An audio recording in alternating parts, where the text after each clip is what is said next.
మిత్రమా, బంధువులు ఎంత చెడ్డవారైనా సరే వదులుకోవద్దు. ఎందుకంటే మురికి నీరు దప్పిక తీర్చలేకపోయినా కనీసం అగ్గిమంటలు ఆర్పడానికి పనికి వస్తాయి. జీవితాన్ని ఎవరితో పోల్చుకోకు. సూర్యుడు చంద్రుడు పూర్తిగా వేరు. ఎవరి సమయం వచ్చినప్పుడు వారు ప్రకాశిస్తారు. ఎవరి విలువ వారిదే. ఇతరులు నీ గురించి కావాలని మాట్లాడే చెడు నీ పాదాలకు వంటిన దుమ్ముతో సమానం. దానిని దులుపుకోవాలి, కానీ పదే పదే తలుచుకొని కుమిలిపోకూడదు. జేబులో డబ్బు, మనసులో జ్ఞానం, హృదయంలో దయ, ముఖంలో ఆత్మవిశ్వాసం, ఆత్మలో బాధ్యత ఇవన్నీ నీ దగ్గర ఉంటే నువ్వే సూపర్ మ్యాన్.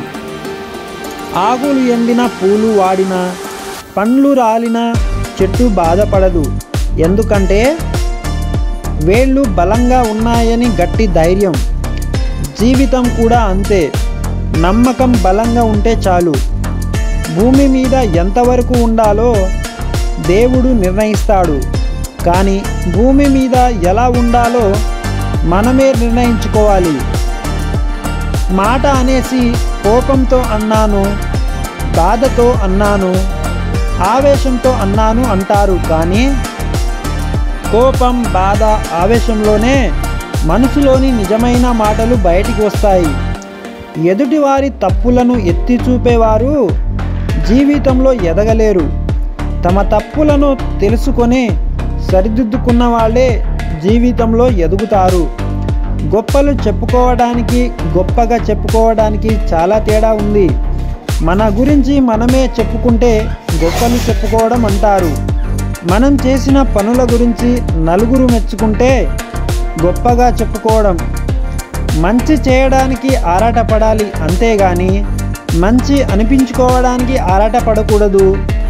మనం ఎంత మంచిగా ఉన్నా ఎవరో ఒకరి కథలో చెడ్డవాళ్ళమే. కాబట్టి ఇతరులను నచ్చాలని నటిస్తూ బ్రతకడం కన్నా మనకు నచ్చినట్లు బ్రతకడం మంచిది. చనిపోయిన తర్వాత మంచోడు మంచోడు అని అనకపోయినా పర్లేదు.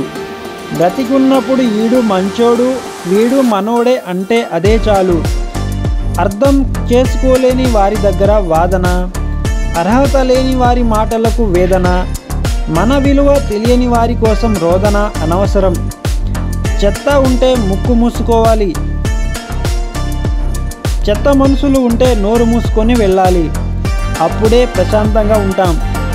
గుర్తుకు రావడం గొప్ప కాదు, మరవకపోవడం గొప్ప. ఎందుకంటే గుర్తు రావడం మైండ్ చేసే పని, మరవలేకపోవడం హార్ట్ చేసే పని. సో మనం ఉండవలసింది ఎదుటివారి మైండ్లో కాదు, వాళ్ళ హార్ట్లో ఉండాలి. వీడియో నచ్చినట్లయితే లైక్ చేసి షేర్ చేయండి.